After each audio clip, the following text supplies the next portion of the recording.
सीताराम। प्रेम से बोलो राधे श्याम, राधे श्याम।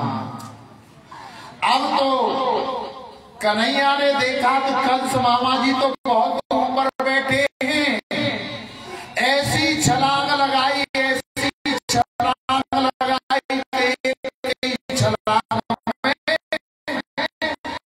कंस मामा के पहुंचे। कंस ने कृष्ण को अपने पास देखा, अरे चारू, अरे मुष्टिक, कहाँ हो, ये कृष्ण आ गया, ये कृष्ण आ गया।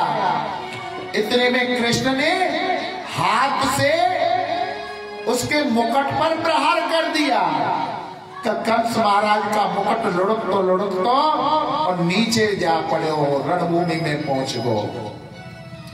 और जब सिर पे से मुकुट हट गया तो केसों को पकड़ करके और कंस को खींचने लगे गोविंद। तो कंस कहने लगा, अरे ओ कृष्ण, बावला हो गया है, हम तुम्हारे मामा जी हैं और तुम हमारे बालों को खींच रहे हो। पता है बालों को खींचने से कितना दर्द होता है। कृष्ण कहने लगे, ओ मामा जी, जाके पैर नहीं फटी विवाही, वो का जाने पीर पर आई। आज मैंने तुम्हारे बालों को खींचा है तो तुम्हें दर्द हो रहा है, और जिस दिन तुमने मेरी माँ को केसों को पकड़ के खींचा था, क्या उनको दुख नहीं हुआ होगा? आज तुम्हें दुख हो रहा है। केसों को पकड़ के गोविंद कंस को रणभूमि में खींच लाते हैं और कहने लगे कि मामा जी, आज हमें देख लो, हम तुम्हारा उद्धार करेंगे। इतनी बात कही तो कंस छूट करके और गदा लेकर कृष्ण के ऊपर प्रहार करना चाहता है। कि गोविंद ने ऐसा प्रहार किया कि कंस का सर धड़ से अलग हो, कंस का उद्धार कर दिया। अब तो जयकारी लगने लगे, बोलो बाल कृष्ण कन्हैया लाल की। कृष्ण तुम्हारी जय होवे, कृष्ण तुम्हारी जय होवे। ब्रजवासी ने कन्हैया को गोद में उठा लिया। अब तो जेलों में गए और जाकर के सबसे पहले अपने नाना जी को, उग्रसेन को मुक्त कराया, उनके चरणों में दंडवत प्रणाम किया। उसके बाद अपने माता पिता देवकी वसुदेव को छुड़ाया और उनके चरणों में भी अपना शीश रख करके गोविंद ने प्रणाम किया। अभिवादनशीलस्य नित्यं प्रदोपसेवने चत्वारि तेषां वर्धन्ते आयुर्वेद्या यशो बलम्।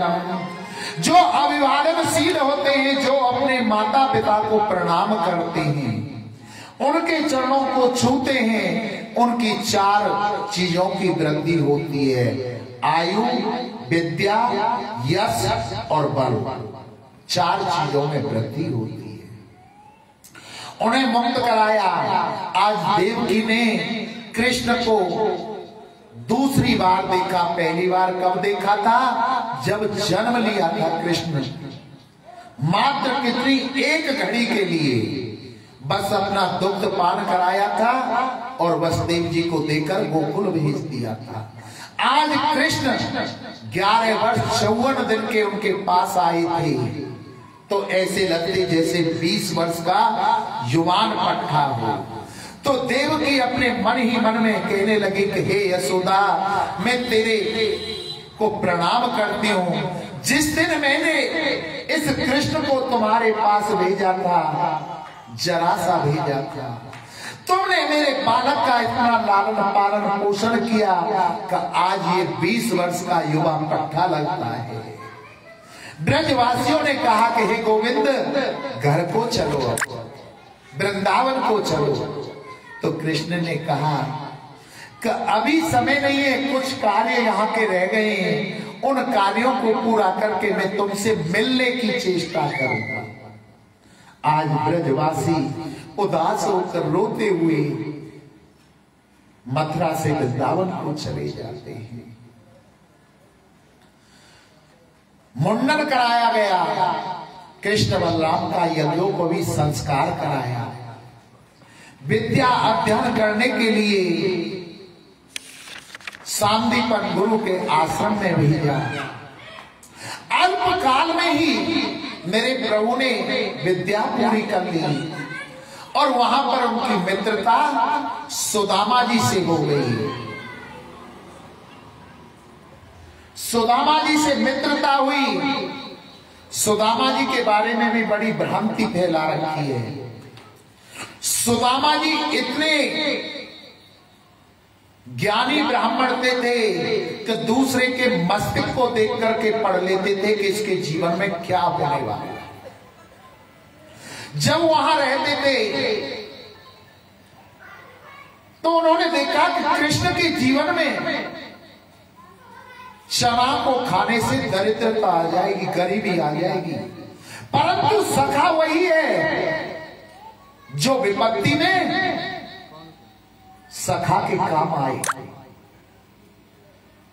वो चना कहां के थे? एक बूढ़ी मैया थी जो नेत्रों से अंधी थी।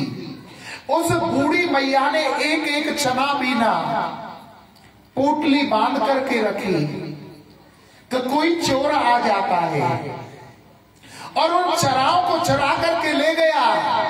मैया ने, बूढ़ी ने, अंधी ने ढूंढा, चना नहीं मिले। सोचने लगे कि कोई मेरे चनाओं को चुराने गया। उस बूढ़ी मैया ने श्राप दे दिया था कि जो भी इन चनाओं को खाएगा ना, उसके जीवन में गरीबी आ जाएगी। और जो चोर उन चनाओं को लेकर के जा रहा था, सांदीपन मुनि के आश्रम के सामने तक उसे ठोकर लगती है और वो वहां गिर जाता है, उसमें से चना छूट जाते हैं। गुरु पत्नी को वो चना मिल जाते हैं। कृष्ण बलराम आश्रम के लिए लकड़ी लेने के लिए जाते हैं तो वो माता, गुरु माता उन चनाओं को और गुड़ को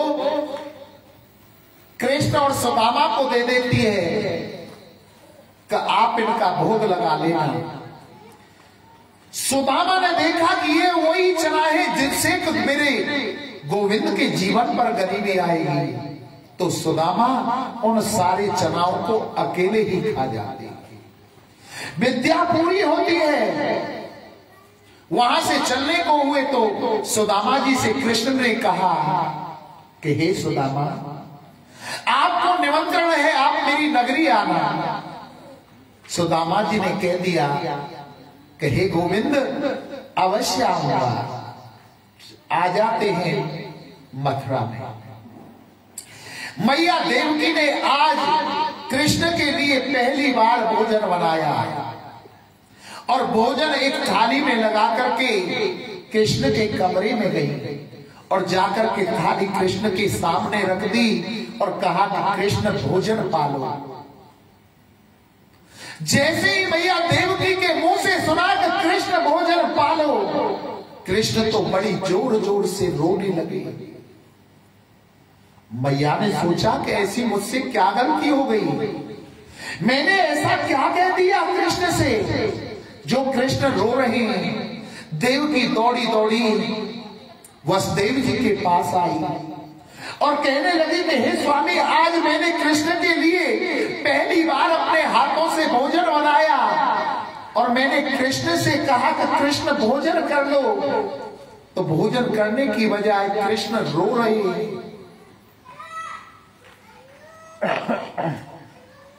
आज कृष्ण को अपनी मैया यशोदा की याद आ गई, क्योंकि जब तक वृंदावन के अंदर कृष्ण रहे थे 11 वर्ष 53 दिन, कभी भी कृष्ण ने अपने हाथ से भोजन नहीं किया था।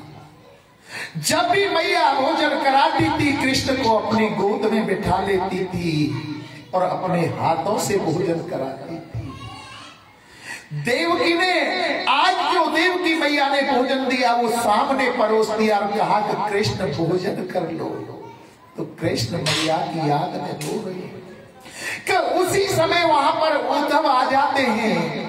उद्धव से वसुदेव जी ने कहा कि हे उद्धव, तुम जाकर के देखो कि कन्हैया रो रही है। उद्धव कृष्ण के पास जाते हैं और कृष्ण को रोता हुआ देख करके उद्धव ने पूछा, कृष्ण क्या बात है? तो कृष्ण कहने लगे, ऊधो मोहि ब्रज बिसरत नाही,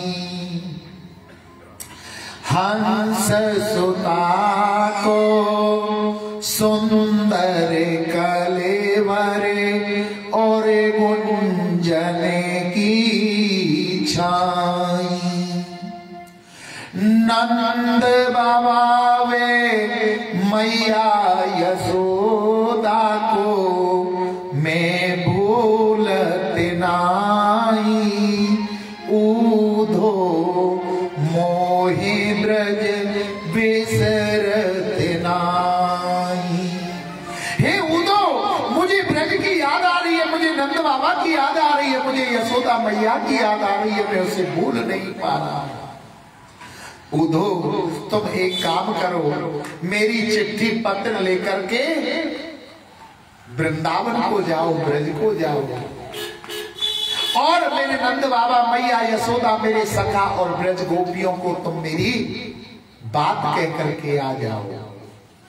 उद्धव जो बृहस्पति जी से पढ़ा था, जो अपने आप को बड़ा ज्ञानी मानता था, उद्धव कहने लगा कि हे कृष्ण, मैं तुम्हारे कहने से चला तो जाऊंगा उस ब्रज वृंदावन में, परंतु 2 घंटे से ज्यादा नहीं ठहरूंगा।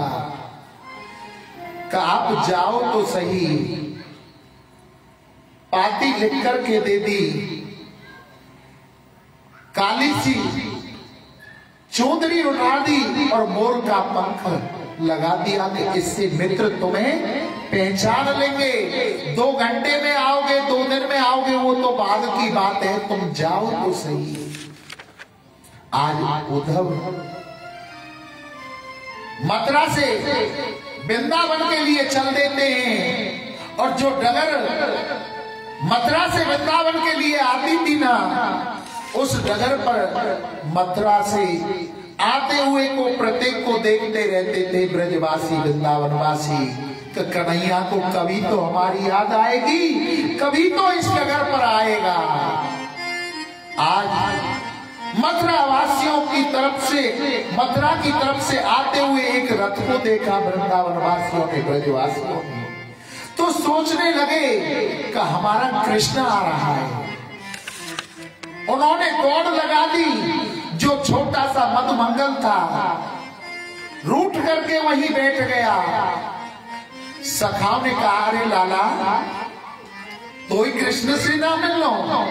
बोले, हम नहीं जा रहे। जब कृष्ण आकर के 100 बार हमसे कान पकड़ करके क्षमा मांगेगा तब हम उसको क्षमा करेंगे। परसों की कई बरसों है गई, अब तक नहीं आया है। बोले, ठीक है लाला, ना चल लो। और ब्रजवासी चल दिए। मधुमंगल ने देखो सब चले गए, मैं ही रह गयो। और वहां ने तो ऐसी दौड़ लगाई, ऐसी दौड़ लगाई कि सबे पीछे छोड़ के सबसे आगे रथ के पास में पाए। ब्रजवासी ने देखो, अरे मधुमंगल, तू तो जो कह रहे को कृष्ण आके तो ते क्षमा मांगे को जवाब है, और तू सबसे पहले तो वो बात की है, पहले एक बार दर्शन तो कर ले। और उसमें देखा कृष्ण नहीं, उद्धव बैठे हुए। अरे कृष्ण, तुम्हें हमारी याद भी आई तो अपना सखा भेजा। उद्धव ने जय श्री कृष्णा आदान प्रदान की और कहा कि हे ब्रजवासियों, मैया यशोदा नंद बाबा के महलों का पता बता दो। ब्रजवासी कहने लगी कि उद्धव, जो ये जल की धारा बहकर के जा रही है ना, इस धारा के साथ साथ तुम चले जाओ। जिस दिन से गोविंद इस ब्रज को छोड़ करके गए हैं, उस दिन से गोपियां, गौ, नंद बाबा, मैया यशोदा सब उसकी याद में रो रही हैं। और एक विरह के आंसू ये जल की धारा बन करके बह रहे हैं। ध्यान रखना, गलती से भी इन्हें मत छू जाना। अगर तुमने इस जल को छू लिया, ये जल तुम्हें छू गया, जल करके भस्म हो जाओगे। विरह के आंसू हैं ये। ऊदों के ज्ञान की पहली सीढ़ी खिसक जाती है। और कहा कि ऊदो तुम जा तो रहे हो, परंतु मैया यशोदा को ऊंचा सुनता है। उद्धव महलों में पहुंचे, कोने कोने से आवाज आने लगी, जय श्री कृष्णा, जय श्री कृष्णा। ऊदो के ज्ञान की दूसरी सीढ़ी खिसक जाती है। ऊदो ने मैया को देख करके, मैया जो भजन कर रही थी, नंद रानी यशोदा मैया, कहा मैया जय श्री कृष्णा। मैया को सुनाई नहीं दिया। तो ऊदो ने जोर से कहा तो मैया जय श्री कृष्णा। तो मैया के हाथ से माला छूट गई और मैया कहने लगे कौन है, काय को चिल्ला रहे हो? जैसे तैसे मैंने अपने लाला को सुलाए हुए। कभी माखन मांगता है, कभी मिश्री मांगता है, कभी चंदा मांगता है, कभी बहू मांगता है, जिद करता है जैसे तैसे मैंने लाला को सुलाए हुए। ऊदो को हाथ पकड़ करके मैया पल्ला की ओर ले जाती है, तो बीच में देहरी पड़ती है, ठोकर खा के गिर जाती है। मैया को होश आता है कि लाला तो बरसों पहले चला गया। ऊदो आज लाला की बातों को मैया को बताता है कि मैया मैं लाला ने ही तुम्हारे पास भेजा हूं। फिर ऊदो कहते मैया मुझे ब्रज गोपियों से, राधा रानी से मिलना है, उनका पता बता दो, कहां मिलेंगी? बोले तुम इधर वन में चले जाओ, वहां तुम्हें राधा रानी और ब्रज गोपियां मिल जाएंगी। वो तो माँ से आशीर्वाद लेकर के ब्रज गोपियों से, राधा रानी से मिलने के लिए जाते हैं। एक वृक्ष के पीछे खड़े होकर के दर्शन करते हैं कि असंख्य गोपियों के बीच में राधा रानी शांत भाव से बैठती है और सिर्फ एक मंत्र का जप कर रही है, कृष्ण कृष्ण कृष्ण, और कुछ नहीं। तभी एक गोपी कहती है कि हे राज राजेश्वरी, रात श्याम हमारे सपनों में आए और हमारे गऊ के बछड़े को खोल करके चले गए। इतने में दूसरी सखी कहती है कि हाँ कृष्ण हमारे भी सपनों में आए थे, हमारी दही की मटकी को फोड़ करके चली गई। तीसरी सखी इतने में राज राजेश्वरी राधिका से कहती है कि हे राज राजेश्वरी, क्या कभी तुम्हारे सपनों में कृष्ण नहीं आते? तो आज राधिका रानी कहती है कि हे गोपियों, मैं उन गोपियों को प्रणाम करती हूँ, चरणों को छूती हूँ जिनके स्वप्न में कृष्ण आते हैं। कृष्ण जिस दिन से इस ब्रज को छोड़ के गए हैं, ये नींद भी हमारी बैरिन हो गई है। हमको नींद ही नहीं आती, नींद ही नहीं आती तो स्वप्न में कृष्ण कहां से आएंगे? इतने में एक भौरा वहां पर आ जाता है और भौरे को देख करके ब्रज गोपियां कहने लगी कि ये भी काला था और वो भी काला था कृष्ण। ओ काले घबरे, जाकर के कृष्ण से कह देना कि अगर वो हमारे बगैर रह सकता है तो हम भी उसके बगैर रह लेंगे। इतने में उद्धव जी निकल करके आ जाते हैं और कहने लगे गोपियों क्यों बावली बन रही हो? अपने मन को कृष्ण के पीछे तुमने पागल कर रखा है। क्या कृष्ण कृष्ण कर रही हो? अपने मन को परमात्मा के चरणों में लगाओ। ऊदों की इतनी बात सुनकर के ब्रज गोपियां कहने लगे, ऊदो मन ना रहे 10-20, एक हो तो सो गयो श्याम संग अब को आराध ईस। कि हे उदो हमारे पास 10-20 मन नहीं थे कि एक कृष्ण के साथ लगा दिया, दूसरे को यहां लगा दे, तीसरे को घर पर लगा दे। हमारे पास एक मन था और वो भी कृष्ण के साथ चला गया। कृष्ण तन कृष्ण मन कृष्ण ही हमारो धन, आठों याम उदो हम कृष्ण सो ही काम। कि हे उदो कृष्ण ही हमारा तन है, कृष्ण ही हमारा मन है, आठों हम कृष्ण को भजते हैं।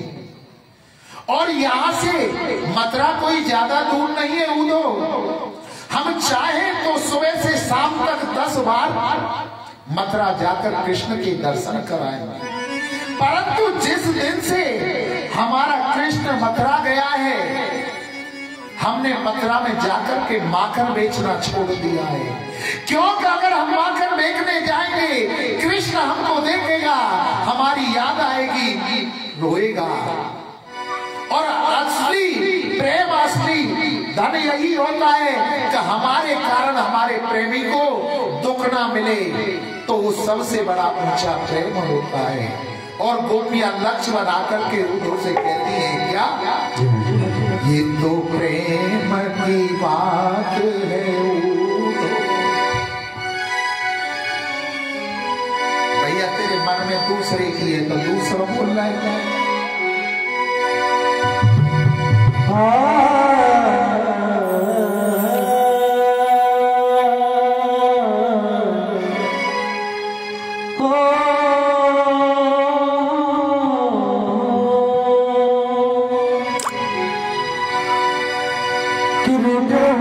तो बताना पड़ेगा और यहाँ देखो गले से लगाना पड़ेगा।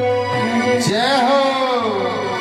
मानो न मानो ये मर्जी तुम्हारी, जय जय, मगर प्रभु तुम्हें पछताना पड़ेगा। सितम कर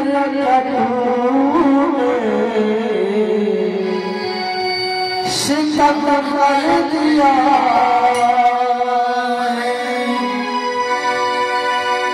प्यार के बदले तूने कम दे दिया।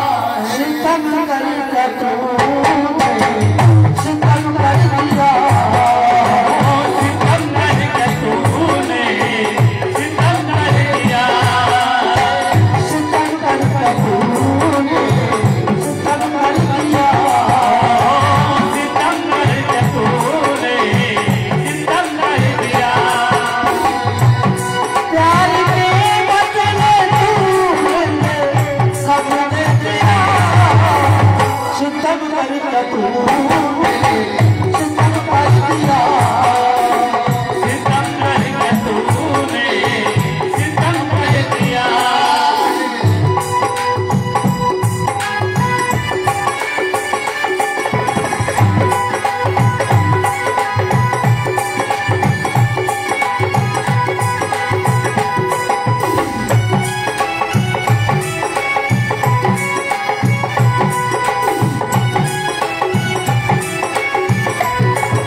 ऐसे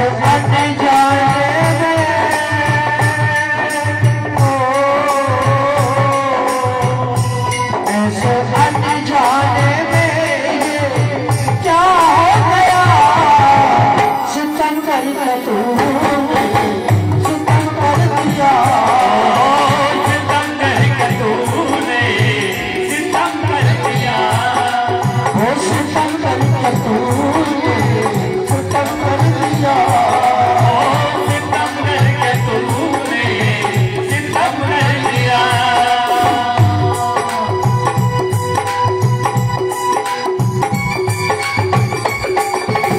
साधु जी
जो ऊदो कह के आया था 2 घंटे से ज्यादा नहीं डटूंगा, 7 महीने हो गए।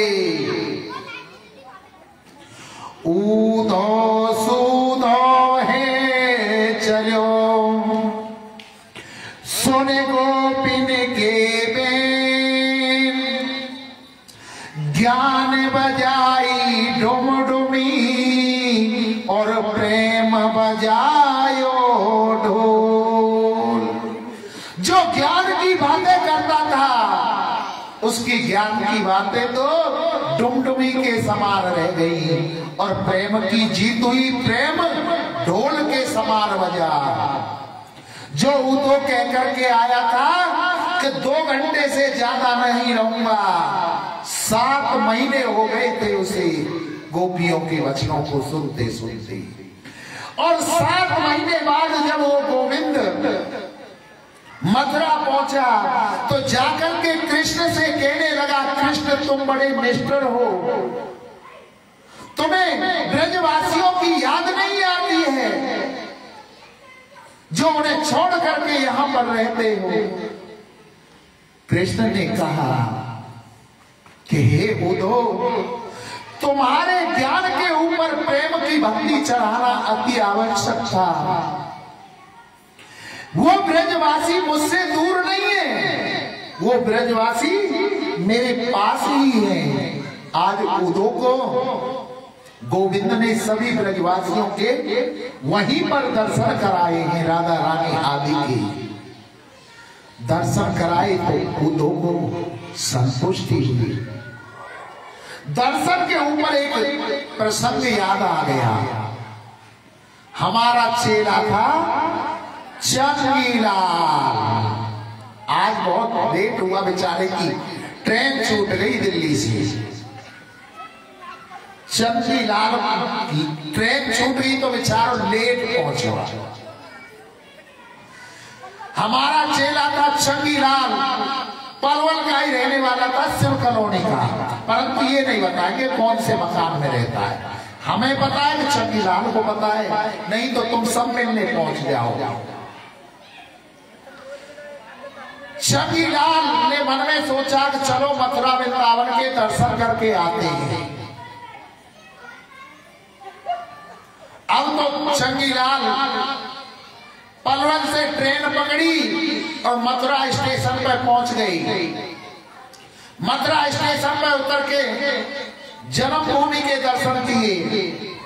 जन्मभूमि के दर्शन करके विश्राम घाट पर पहुंच गए। द्वारका जो मंदिर है द्वारकाधीश जी का, उसके दर्शन किए विश्राम घाट पे। तब तक के शाम के 4 बज चुके। मथुरा के और भी मंदिरों में हो गए। 4 बजे देखो तो विश्राम घाट पे चौबे जी आके भांग घोटवे लग रहे। चंगीलाल ने पूछा, भैया ये क्या चटनी सी बट रहे हो तुम? चौबे ने कही, भैया भांग है भांग। चंगीलाल कहने लगे तो फिर तो यह भांग है, हमें भी खिला दो थोड़ी सी। बोले अभी घुट जाने दो। जब उन्होंने घोट ली तो चौबों को तो अभ्यास था, प्रतिदिन इतनी इतनी गोला खाते थे भांग का। चौबे जी ने लिया, घटक देसी ना घटक गए। चंगीलाल देखने लगे। चंगीलाल ने दी, चंगीलाल इतनी सी भांग दी। बोले महाराज तुमने तो इतनी बड़ी खाई, तो वो भी इतनी दो। तो तू इतनी है इसको जेल के देख ले, छोटी सी है पहले आ जा। बोले कोई बात नहीं। चंगीलाल इतनी सी भांग खाई, मुश्किल से इतनी चना वो हो कंचा कंचा के बराबर। खाली इतने में कोई सेठ आ जाए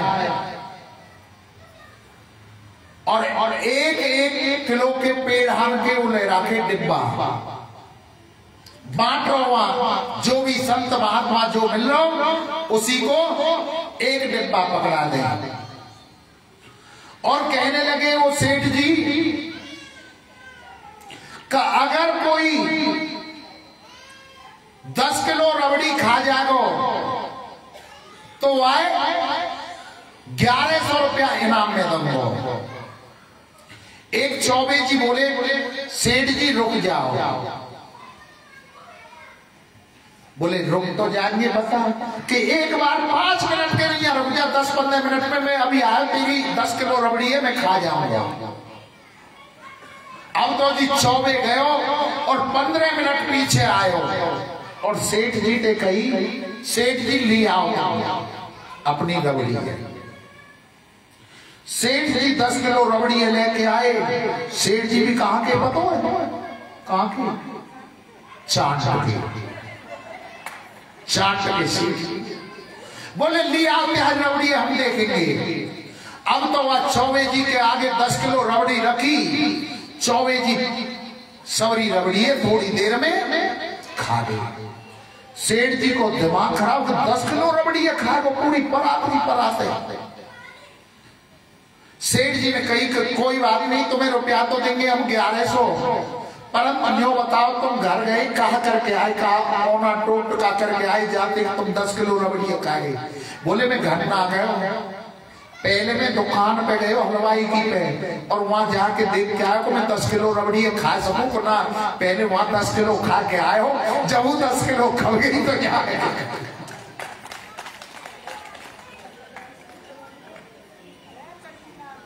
अब तो चंगीलाल को धीरे धीरे भाग चढ़ने लगी। अभी चंगीलाल को तो प्रसंग ही रहा, अभी तो सेठ जी को आया चांद वाले को और उनकी रबड़ी खाई है मथुरा के चौबे जी ने।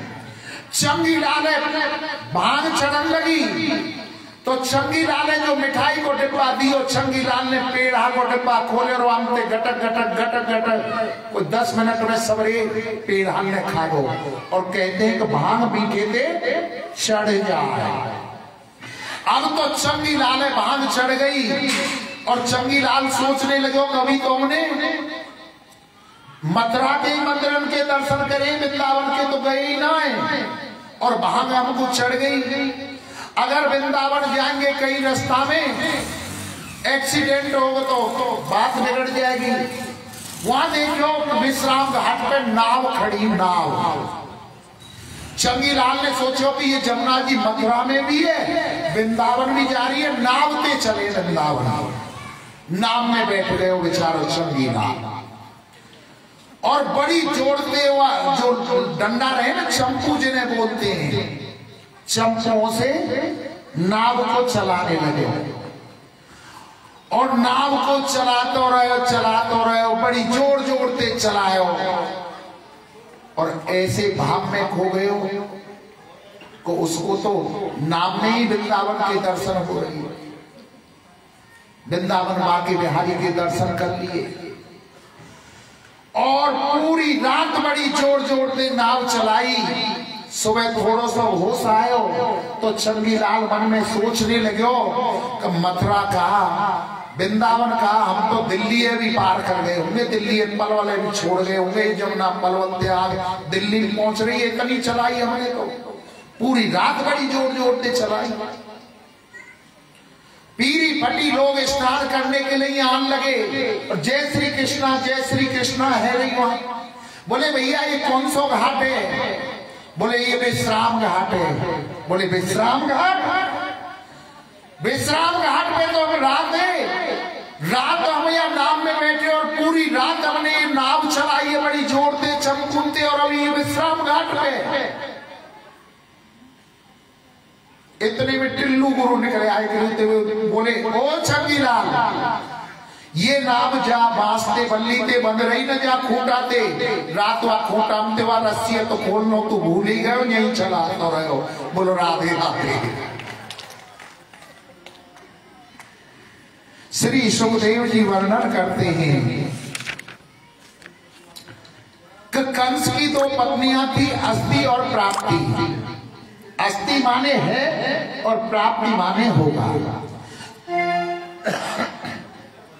हमारे जीवन में जो है और होगा ये जो अभिलाषा है ना, यही कंस की पत्नियां हैं। अस्ति प्राप्तिश्च कंसस्य महसो वर्षवे मृते वै तदुखातय इंतु समापितरो ग्रहान। अस्ति और प्राप्ति अपने पिता जरासंध के पास गई और जरासंध से जाकर के कहने लगी कि पिताश्री आपके दामाद को कृष्ण ने मार दिया है। अब तो जरासंध ने 23 अक्षौणी सेना ली और मथुरा पर आकर के चढ़ाई कर दी। कृष्ण बलराम ने 23 अक्षौणी सेना को मार दिया, केवल जरासंध को छोड़ा।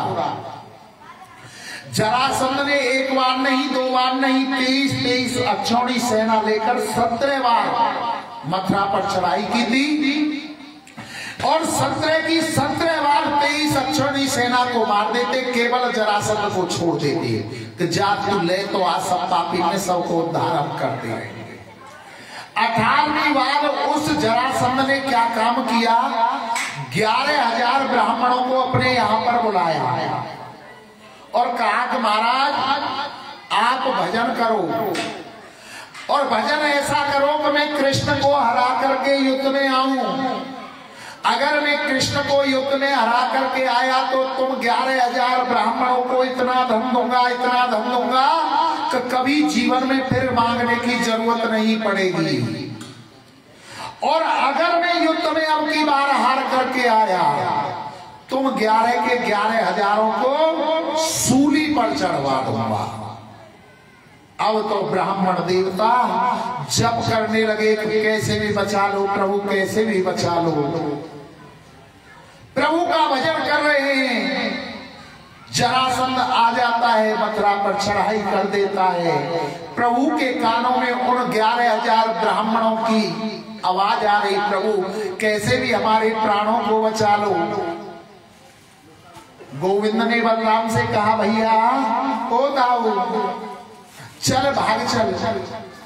बोले कृष्ण चाहते रोए, अगर भाग गए तो हमारो नाम पड़ जाएगा, रण छोड़। बोले कोई बात नहीं, माखन चोर, मिश्री चोर, कपड़ा चोर, वस्त्र चोर पहले दिए, एक नाम और पड़ जाएगो, रण छोड़ तो क्या फर्क पड़ेगो। अब तो दौड़ करके पहाड़ पर चढ़ गई। जरासंध ने देखा पहाड़ पर चढ़ गए, बोले पहाड़ के चारों ओर आग लगा दो। आग लगा दी, आग तेज तेज जलने लगी तो कृष्ण बलराम ने ऐसी छलांग लगाई कि समुद्र के किनारे कूद गई और वहां पर विश्वकर्मा जी को बुलाया। विश्वकर्मा जी को कहा कि इस समुद्र में मेरी द्वारका की रचना करो। विश्वकर्मा ने द्वारका की रचना कर दी, बड़े बड़े महल, अट्टारियां, राजघराने बना दिए। माया को आदेश कर दिया कि जितने भी यदुवंशी मथुरा में है सबको द्वारका में ले आओ। माया उन यदुवंशियों को द्वारका ले आती है और द्वारका के राजा बनते आते हैं कौन, मेरे गोविंद कन्हैया। बोलो द्वारका नाथ की जय। बड़ो जोर पड़ो है बोलने में।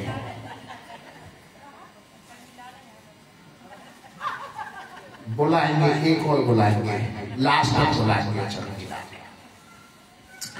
अब तो इसके बाद में रेवत का विवाह।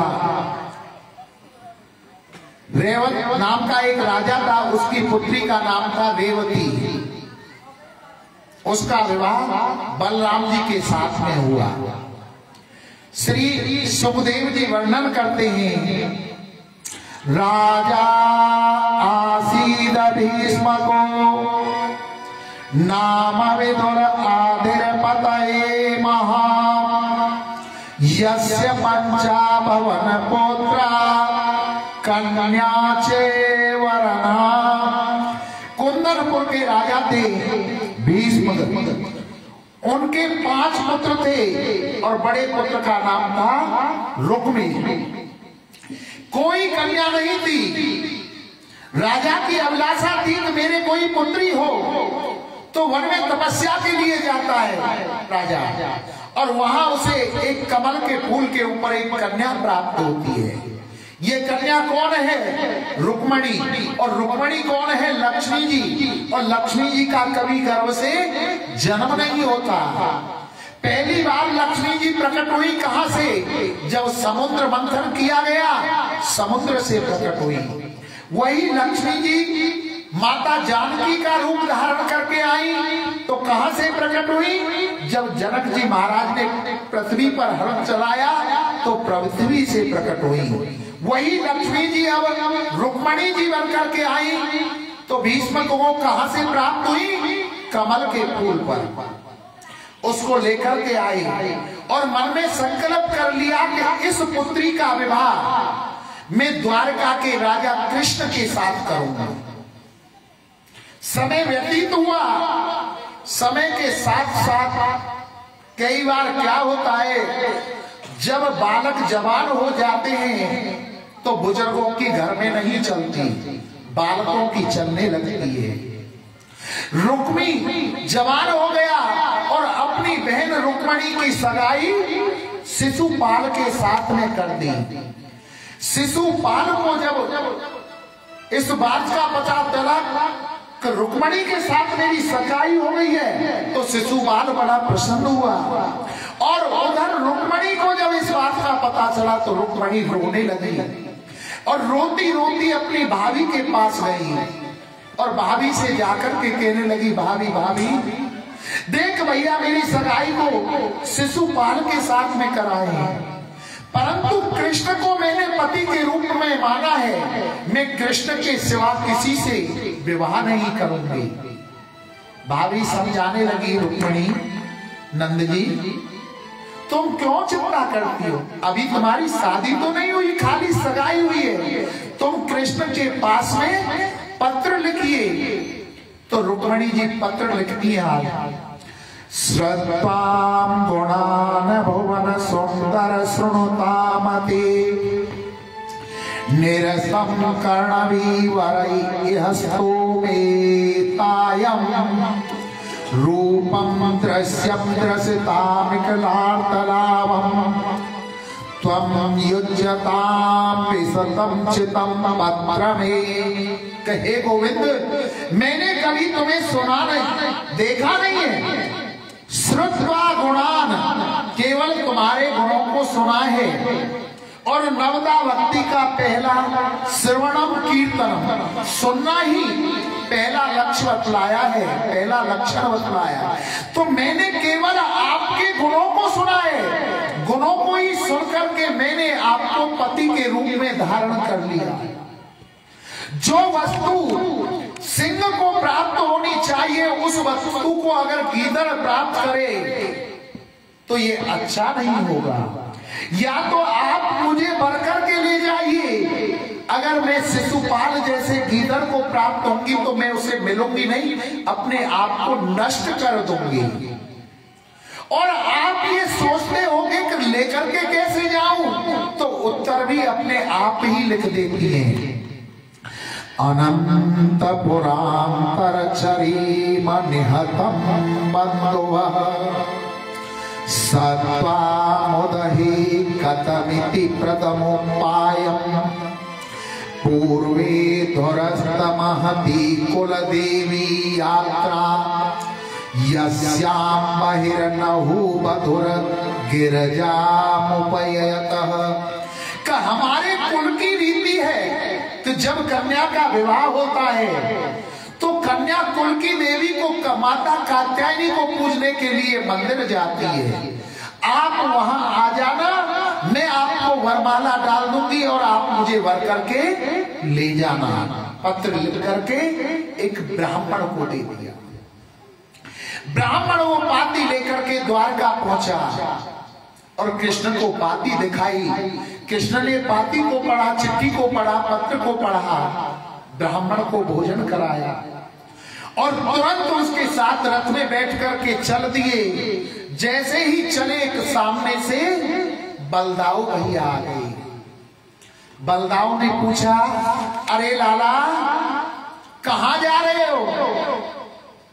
अब कैसे कहें अपने मुंह से बहुले भी जा रहे हैं।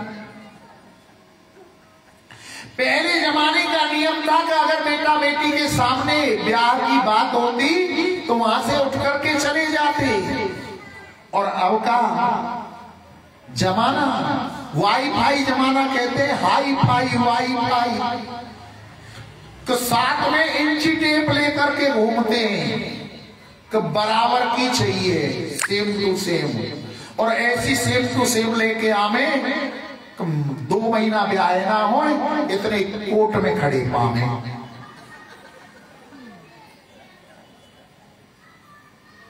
अब कृष्ण अपने मुंह से कैसे कहें कि हम बहू लेने जा रहे हैं। लाला कहाँ जा रहे हो? यहीं जा रहा हूं। तो यहीं को नाम तो होगा। नजर नीचे को झुका ली। ब्राह्मण कहने लगे कुंदनपुर के जो राजा भीष्म ने, उनकी पुत्री रुक्मणी का स्वयंवर है। अब तो कहने लगे ओहो, तो हमारो लाला बड़ो है, वो ब्याह करे वो। कोई बात ना, चलो तुम पीछे थे हमारे। सैनिकों को आदेश कर दिया कि लाला कमजोर ना पड़ जाए, वहां दंतक शिशुपाल जैसे दुष्ट राक्षस आएंगे। गोविंद जब वहां पहुंच गए कुंदनपुर में, और रुक्मणी जी को जब इस बात का पता चला कि कन्हैया आ गए, तो रुक्मणी ने अपनी सहेलियों को बुला लियो और सहेली से कहा, कहने लगी आओ सखियों मुझे मेहंदी लगा दो, मेहंदी लगा दो, ऐसी सजा दो दुल्हन मुझे श्याम सुंदर की बना दो।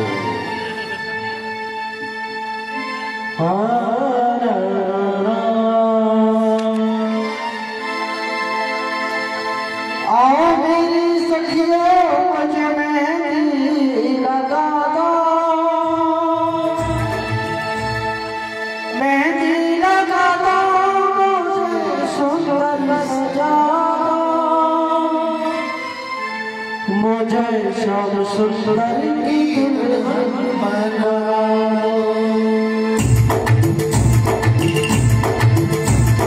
आओ मेरी सखियों मुझे मेहंदी लगा दो, आओ मेरी सखियों मुझे मेहंदी लगा दो, मेहंदी लगा दो, मुझे सुंदर सजा दो, मेहंदी लगा दो, मुझे सुंदर सजा दो, मुझे श्याम सुंदर की दुल्हन बना दो, मुझे श्याम सुंदर की दुल्हन बना दो, मुझे श्याम सुंदर की दुल्हन बना दो, मुझे श्याम सुंदर की दुल्हन बना दो। सत्संग में मेरी बात चलाई, सत्संग में मेरी बात चलाई। यो बताओ तुम्हें रुक्मणी के ब्याह की खुशी ना, ऐसे बैठे हो आराम से, खड़ी है जाओ जिन्हें रुक्मणी के ब्याह की खुशी है, मेहंदी लगवाओ, मंदिर में उठाओ भैया, जिन्हें जो उठ के ही नाच, ढोलक पे ले लो।